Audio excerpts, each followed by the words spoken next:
A liderança do Irã não está em situação melhor. Desesperados, eles se esconderam no subsolo, encolhidos de medo. É assim que ratos agem. Enquanto o mundo foca nos mísseis e na destruição causados pela guerra entre Estados Unidos, Israel e Irã, algo mais discreto está acontecendo a portas fechadas. Os mulás que governam o Irã há décadas começam a entrar em pânico, preocupados não só com danos visíveis, mas também com possíveis ameaças maiores. Ainda que a guerra terminasse agora, suas vidas não seriam as mesmas. Por quê? Eles estão ficando sem dinheiro. Não é exagero. A economia do Irã está em crise e os clérigos perdem o que mantém seu poder: dinheiro. Por anos, o regime usou a riqueza para recompensar aliados leais e manter o governo. O sistema só funciona com dinheiro entrando, mas agora está desmoronando. Sem dinheiro, títulos e táticas de medo perdem o poder. Para entender a importância disso, é preciso olhar antes da guerra. O Irã já não tinha uma economia forte. Em 2026, antes do conflito, a verdade é que o país está ficando sem dinheiro há anos, e a guerra só tornou essa fraqueza mais evidente. Antes dos mísseis caírem, o Irã já sofria sanções severas que afetaram sua economia. Essas sanções baixaram as exportações de petróleo do Irã para cerca de 1,5 milhão de barris por dia em 2025, menos da metade do que o país produzia antes de 2018. Isso significava muito menos receita. Enquanto isso, as principais indústrias enfrentavam dificuldades. Investidores estrangeiros se afastavam e o real iraniano perdia valor. No final de 2025, o real havia caído quase 95% em comparação com apenas alguns anos antes. Isso não era apenas um número. Afetou a vida cotidiana, arruinou a economia e destruiu a confiança. Quando as pessoas perdem confiança no dinheiro, a economia enfraquece.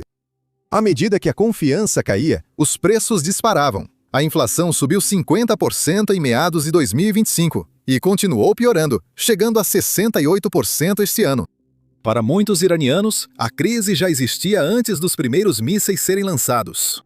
Ela se refletia no aumento do preço dos alimentos, na perda de valor dos salários e no medo de dias mais difíceis.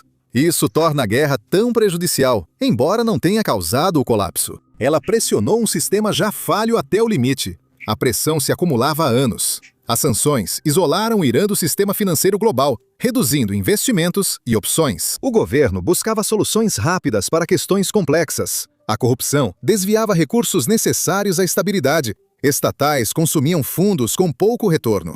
Enquanto isso, a inflação seguia corroendo salários e poupanças. Quando começou a guerra entre Estados Unidos, Israel e Irã, a economia já estava no limite, sem capacidade de lidar com choques. E a guerra traz choques diários. Os combates se intensificaram e tudo se acelerou.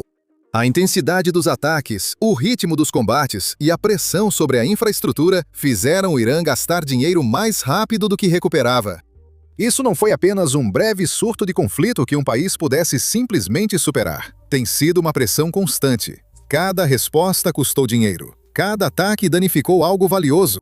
As promessas aos aliados geraram dívidas que o regime não quitou. Por isso, as prioridades mudaram rapidamente. A economia virou caixa de guerra e uma ferida crescente. Bilhões foram desviados para mísseis, drones e apoio a aliados na região, enquanto sanções mais rígidas dificultaram ganhar dinheiro e transferir recursos entre fronteiras. O Irã basicamente ficou entre o Iraque e a parede. Seus gastos dispararam, enquanto sua renda continuou sufocada.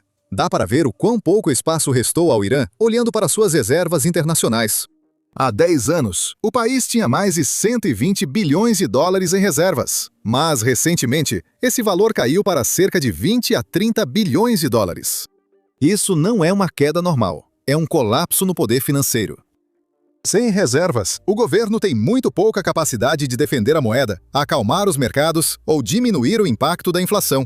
Até mesmo a única coisa que deveria ter ajudado, o aumento dos preços do petróleo, veio com limitações. Esses preços globais mais altos do petróleo que estamos vendo agora só importam se você puder exportar petróleo de forma confiável e receber por isso. Mas, devido aos esforços dos Estados Unidos, as rotas do Irã foram interrompidas. O comércio ficou mais difícil e as sanções continuam bloqueando o fluxo normal de dinheiro. Então, mesmo quando os preços são favoráveis, o regime não consegue se beneficiar totalmente e os mulás não conseguem encher seus bolsos. A receita que sustentava o sistema agora é esporádica, limitada e pressionada. Lutar contra Israel e os Estados Unidos vai além do desafio militar, é um desgaste econômico diário. O dinheiro sai sem parar com pouco retorno. O Estado luta para acompanhar um conflito cada vez mais exigente. Isso se agrava porque a base já estava rachada antes da guerra. Por isso, o dano é tão visível. Prateleiras dos mercados menos abastecidas e importações mais lentas. Trabalhadores aguardam salários atrasados ou que nem são pagos. Os preços aumentam mais rápido do que as famílias se adaptam. A dívida aumenta enquanto o governo tenta manter tudo funcionando com menos recursos e menos dinheiro. E os mulás? Bem, eles estão entrando em pânico enquanto tudo isso acontece e sua riqueza evapora. Vamos olhar para um dos sinais mais claros de que a economia iraniana está no fundo do poço. Os bancos. O sistema bancário do Irã está em sérios apuros. Os bancos deveriam manter o dinheiro circulando. Eles concedem empréstimos, apoiam empresas e dão uma sensação básica de que a economia ainda funciona. Bem simples, certo?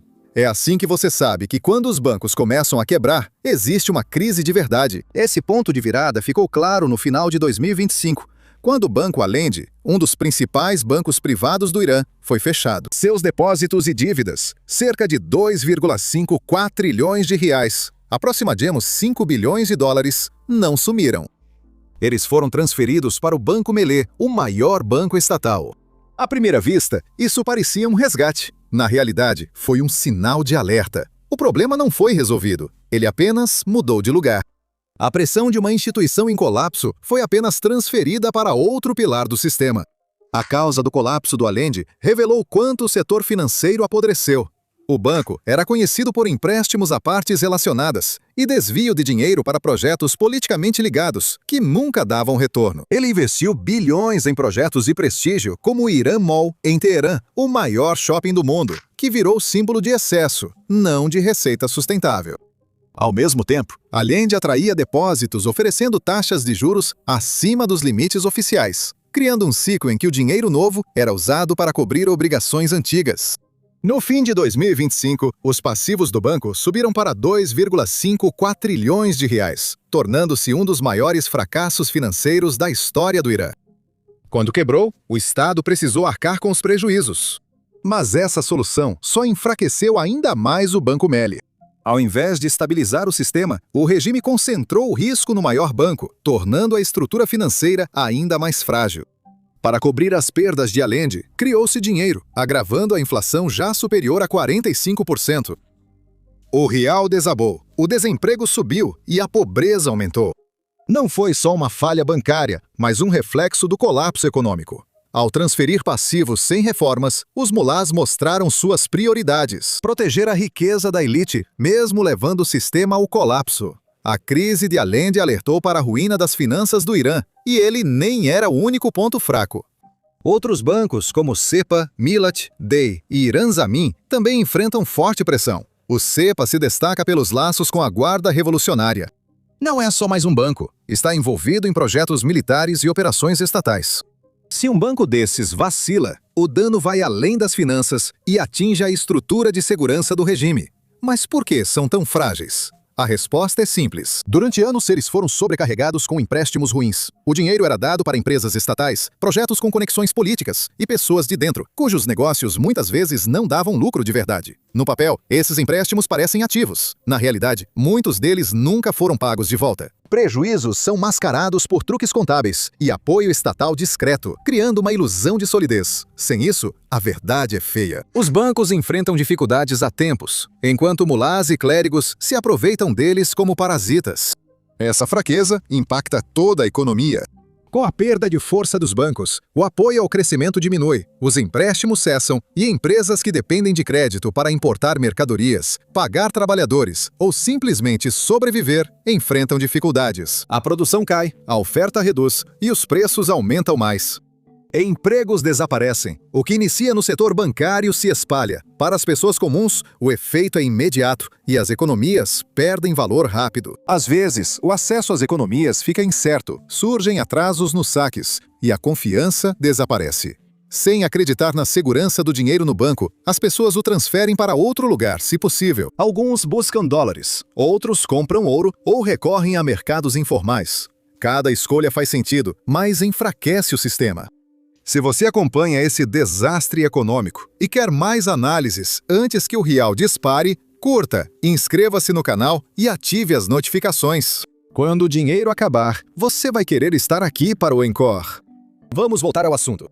Curiosamente, tudo isso ocorre enquanto o governo segue investindo na guerra, tornando a situação ainda mais perigosa. Cada real gasto em mísseis, drones e operações regionais poderia apoiar negócios locais ou aliviar famílias. O regime gasta com sua sobrevivência no exterior, enquanto o sistema interno enfraquece. Sem esse dinheiro, o governo perde uma de suas principais ferramentas de poder. O real reflete de forma mais clara a perda de controle. Ele caiu tanto que agora é considerada a moeda mais fraca do mundo. O resultado? Bem, uma moeda em colapso desencadeia uma reação em cadeia. As importações encarecem rapidamente, pois tudo em dólares passa a custar mais em reais. As empresas não conseguem planejar porque não sabem como estarão os custos no mês seguinte. Algumas deixam de importar, outras só aumentam preços para sobreviver, elevando ainda mais a inflação. O governo também sente essa pressão. Antes, conseguia usar subsídios e gastos públicos para acalmar a insatisfação e manter apoio. Quando a moeda desvaloriza rápido, essas ferramentas perdem poder. Pagar dinheiro importa menos quando ele perde valor toda semana. Controlar preços, apoiar indústrias e evitar que a frustração cresça fica mais difícil. Esse declínio é gradual. O real enfraquece há anos. Após 2020, a queda se acelerou drasticamente. Desde então, perdeu quase todo o valor frente ao dólar, causando muitos dos problemas econômicos discutidos aqui. O colapso vai além de câmbio ou notícias financeiras. É a perda do controle econômico. Um país precisa de uma moeda funcional para negociar, pagar salários, importar bens essenciais e movimentar mercados. Quando essa base falha, tudo acima fica instável. É o que ocorre agora. Bancos fracos, moeda desvalorizada, inflação em alta, empresas em dificuldade e famílias pressionadas. O governo gasta com a guerra e perde instrumentos financeiros para controlar a instabilidade, agravando os problemas. Por isso é tão importante para a elite governante do Irã. O poder deles nunca foi só ideológico. Também dependeu da capacidade de gastar, recompensar seguidores, financiar repressão, apoiar aliados e acalmar protestos com dinheiro, quando a força não basta. Com o dinheiro acabando, a influência diminui. Os mulás sustentaram o governo comprando lealdade e impondo medo. Agora esse dinheiro está sumindo. A confiabilidade da guarda revolucionária começa a ruir e toda a estrutura balança. Agrava a situação o destino do pouco dinheiro restante. Grande parte é enviada ao exterior para apoiar a rede de Teherã no Oriente Médio, como estratégia deliberada do alto escalão, e não para estabilizar internamente. Os mulás mantêm esses gastos para preservar o poder, vendo grupos como Hezbollah, Hamas, Houthis e militantes no Iraque e Síria como mais que aliados. São extensões da influência do regime, dando ao Irã poder fora de suas fronteiras e podendo ser usadas como moeda de troca. Isso facilita negociações, pressiona rivais e mostra a força da liderança, mesmo com dificuldades internas. Os números mostram a seriedade desse compromisso. O Hezbollah sozinho recebe cerca de 700 milhões de dólares por ano. O Hamas recebe cerca de 100 milhões de dólares. Na Síria, bilhões foram gastos para manter Bashar al-Assad no poder, com ajuda militar, remessas de petróleo e linhas de crédito prolongadas. Apesar do fracasso, o dinheiro foi gasto. Os Houthis recebem centenas de milhões para seus programas de mísseis e drones. E milícias no Iraque continuam recebendo recursos e equipamentos. Desde 2012, o Irã já gastou mais de 16 bilhões de dólares nessa rede. Para a liderança, esse gasto serve como um seguro. Isso mantém o Irã relevante e protege o regime de ameaças externas. Sem esses grupos, a influência iraniana e o poder dos mulás diminuiriam. Mesmo com a economia enfraquecida, o financiamento persiste porque o poder importa mais aos mulás do que as pessoas sofrerem. E é aí que o custo dessa escolha fica impossível de ignorar. Cada dólar enviado para o exterior é um dólar que não é gasto dentro do Irã. Esse mesmo dinheiro poderia ser usado para estabilizar o real, apoiar bancos instáveis ou melhorar serviços básicos. Ele deixa o país quando o sistema já está pressionado. Com a intensificação da guerra, a saída de dinheiro não para, só aumenta. Mais drones, mísseis, logística e apoio mantêm esses grupos ativos. Enquanto projetos no Irã param, estradas ficam sem manutenção, redes elétricas e sistemas de água não acompanham a demanda. Hospitais sofrem com falta de recursos e professores com salários atrasados ou não pagos. O contraste aparece, já que fundos vão para o conflito, dificultando a vida diária. Com o tempo, isso aprofunda o problema. Muitos iranianos percebem que suas condições de vida pioram, enquanto grandes quantias são gastas muito além de suas próprias fronteiras. Essa diferença gera frustração, alimentando a agitação. A raiva vem crescendo há anos. A morte de Mahsa Amini sob custódia em 2022 iniciou a revolta Mulher, Vida, Liberdade. Mulheres queimaram hijabes nas ruas e jovens protestaram contra o regime. Repressões brutais mataram centenas, mas não silenciaram a resistência. O fogo persistiu até 2025 e se intensificou com o colapso da moeda e a alta da inflação no fim do ano passado. Protestos pelo preço do pão somaram-se a antigas demandas. Bazares e campi universitários voltaram a ferver. Jovens que poderiam reconstruir o país já estão indo embora. Mais de 120 mil estudantes iranianos estudam no exterior, o dobro de 4 anos atrás. Médicos, engenheiros e profissionais de tecnologia também deixam o país em números recordes. Mais de 4 milhões de iranianos vivem fora do país, e pesquisas indicam que 6 em cada 10 formados no ensino superior desejam fazer o mesmo. Famílias se separam, habilidades somem, e jovens que deveriam empreender ou gerir hospitais buscam novas vidas na Europa, Canadá ou no Golfo. O regime não só perde dinheiro, mas também seu futuro. Quando a guerra terminar, faltarão jovens brilhantes para ajudar a recuperar a economia afundada pelos mulás. Mas os governantes do Irã não ignoram o que está acontecendo. Eles veem a economia entrando em colapso, mas as respostas revelam suas prioridades. Eles propõem soluções pensando mais em proteger sua riqueza do que em consertar o sistema. Por isso, seu primeiro instinto é imprimir dinheiro. Déficits crescentes levam à dependência do Banco Central para cobrir lacunas. Em 2021, a oferta monetária no Irã subiu mais de 40%. Em 2023, a inflação estava fora de controle. Imprimir dinheiro mantém o pagamento aos aliados por pouco tempo, mas destrói o poder de compra. Cada salário vale menos. Economias somem e famílias sofrem com custos altos. Quando não basta, recorrem ao orçamento. Ao invés de combater desperdício ou corrupção, eles realocam recursos para proteger redes que sustentam o regime. Em 2022, os gastos com saúde caíram para menos de 5% do orçamento, enquanto as verbas militares e de segurança ficaram inalteradas. Subsídios para aliados leais foram mantidos, mas hospitais, escolas e infraestrutura ficaram ainda mais negligenciados. Empresas do Guarda Revolucionária Islâmica e o Império da CETED seguiram protegidos, enquanto os serviços públicos pioraram. Além de soluções temporárias, as barreiras são estruturais. O petróleo já representou 80% da receita do governo, mas as sanções reduziram muito as exportações. O isolamento dos mercados globais impede investimentos estrangeiros. Mesmo com acordos assinados, ineficiências das estatais reduzem os benefícios. A corrupção desvia bilhões anualmente, e órgãos de fiscalização estimam que até 30% dos contratos públicos se perdem para a corrupção. A reforma é limitada pela política.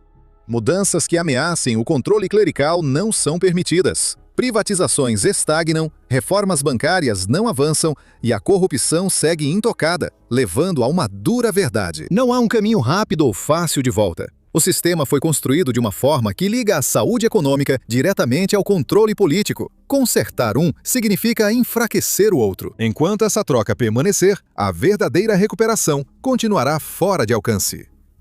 O que traz tudo de volta ao que acontece quando a guerra termina. A paz não vai reiniciar o sistema. Na verdade, ela vai expor o sistema. A reconstrução exigirá recursos que o Irã já não possui. Reservas internacionais caíram, bancos estão instáveis e as sanções continuarão. A receita do petróleo é instável. O real está quebrado e a confiança dos investidores é mínima. Então, o fim da guerra traz nova pressão em vez de alívio. A necessidade de reconstruir entra em choque diretamente com os mesmos limites que causaram o colapso em primeiro lugar. Espera-se que o governo restaure serviços, estabilize a economia e reconstrua a infraestrutura. Mas ele não tem dinheiro, credibilidade nem flexibilidade para isso. Então, em vez de alívio, o fim da guerra cria uma nova pressão. A necessidade de reconstruir entra em choque diretamente com os mesmos limites que causaram o colapso em primeiro lugar. O governo precisa restaurar serviços, estabilizar a economia e reconstruir a infraestrutura. Mas falta dinheiro, credibilidade e flexibilidade. Os riscos são claros. O fim da guerra não trará normalidade, mas sim uma prova interna ainda mais profunda. Os clérigos enfrentarão uma população que já suportou anos de pressão econômica e repressão política, agora vendo um regime enfraquecido e falido. No papel, o sistema pode até continuar existindo, mas sem dinheiro por trás, seu poder se torna muito mais difícil de manter. O dinheiro sempre foi a espinha dorsal do controle. Ele compra a lealdade, financia as forças de segurança e ameniza a agitação. Quando esse dinheiro desaparece, essas ferramentas enfraquecem ao mesmo tempo e o regime começa, de fato, a perder o controle. Esse colapso não está restrito às fronteiras do Irã. Nos últimos anos, investigações revelaram as fortunas ocultas de figuras como Mujtaba Khamenei, incluindo imóveis de luxo em Londres, Dubai e Europa, avaliados em bilhões. Esses ativos foram criados por empresas de fachada e intermediários, formando um império oculto para proteger a riqueza clerical das sanções.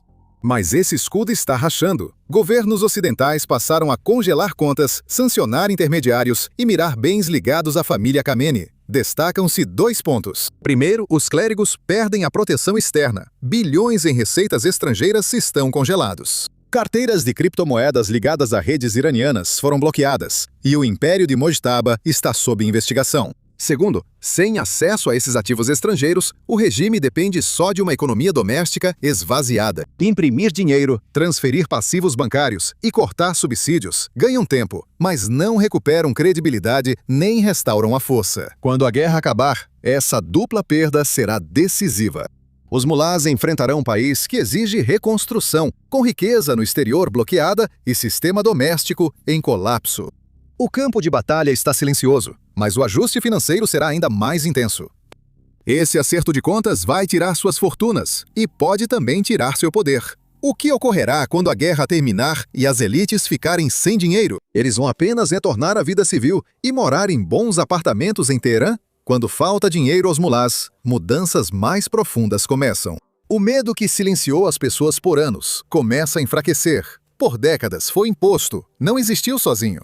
O regime usa a guarda revolucionária para reprimir a dissidência, enviando forças armadas para atirar em manifestantes, prender milhares e intimidar comunidades. Esse sistema persistiu porque a guarda revolucionária era leal, bem financiada e temida. Mas isso só dura enquanto o dinheiro entra. Se a guarda revolucionária enfraquecer por pressão externa e as forças armadas regulares passarem a ter um papel mais central, os clérigos perdem sua principal ferramenta de controle. Quando isso acontece, o sistema começa a se desfazer. Sem dinheiro, eles não conseguem manter a lealdade. Sem lealdade, não conseguem impor o medo. E sem medo, o escudo que os protegia começa a desaparecer. Esse é o momento em que as pessoas veem uma oportunidade. Quando ela surge, não encontra uma população calma, pois a raiva acumulada há anos permanece. Famílias que perderam parentes nos protestos ainda guardam essa lembrança.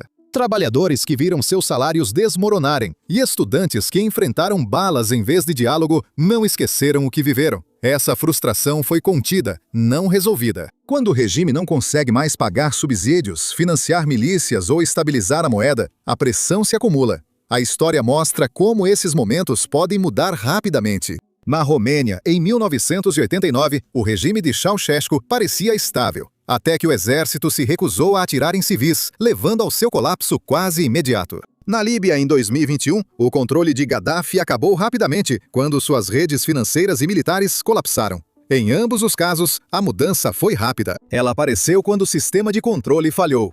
O Irã pode enfrentar um ponto de virada semelhante. Quando a Guarda Revolucionária Islâmica, IRGC, enfraquece, o Artesh avança e os clérigos perdem recursos, fazendo a estrutura ruir. Dinheiro, milícias e medo sustentam o regime. Se esses pilares enfraquecerem juntos, o sistema perde força. Quando isso acontece, a população que suportou anos de pressão não é mais contida. Nesse ponto, a resposta vai além da sobrevivência, tornando-se um acerto de contas. As pessoas não se movem apenas porque estão desesperadas. Elas se movem porque acreditam que finalmente chegou o momento de retomar o controle. Quando essa crença se espalha em uma população que aguardou por anos, as mudanças podem ocorrer mais rápido do que se imagina. No fim das contas, olhando tudo junto, o fim da guerra não é a chegada, mas o início de um teste maior. A sobrevivência depende mais da resistência ao colapso interno do que de vitórias externas. Os mulás podem enfrentar um novo Irã sem espaço para eles. Por décadas, eles enriqueceram enquanto o país sofria. Imprimiram dinheiro para proteger suas riquezas, drenaram orçamentos para manter suas redes e sacrificaram hospitais, escolas e infraestrutura para manter-se no poder. Quando a guerra terminar, a realidade financeira continuará. Os mesmos que lucraram enquanto o país sofria, agora estarão sem dinheiro. As mesmas pessoas que sofreram repressão vão assistir enquanto a nação começa a se reconstruir sem eles. Esse é o ponto de virada. O campo de batalha pode estar silencioso, mas o acerto virá de dentro. Os clérigos enfrentarão uma população cansada da corrupção e brutalidade deles, agora vendo-os falidos, expostos e impotentes. O fim da guerra marcará o início do declínio deles, não sua sobrevivência. Esse é o ponto crucial. O campo de batalha pode até ficar silencioso, mas o verdadeiro espetáculo está apenas começando no Irã. Se você quer um lugar na primeira fila para o que vier a seguir, mais colapsos da grana, montanhas russas de verdade e o dia em que o dinheiro finalmente acabar, curta se você é do time do Acerto de Contas. Inscreva-se para não perder nada e ative o sininho. Porque quando não tiverem dinheiro, eu pago a pipoca.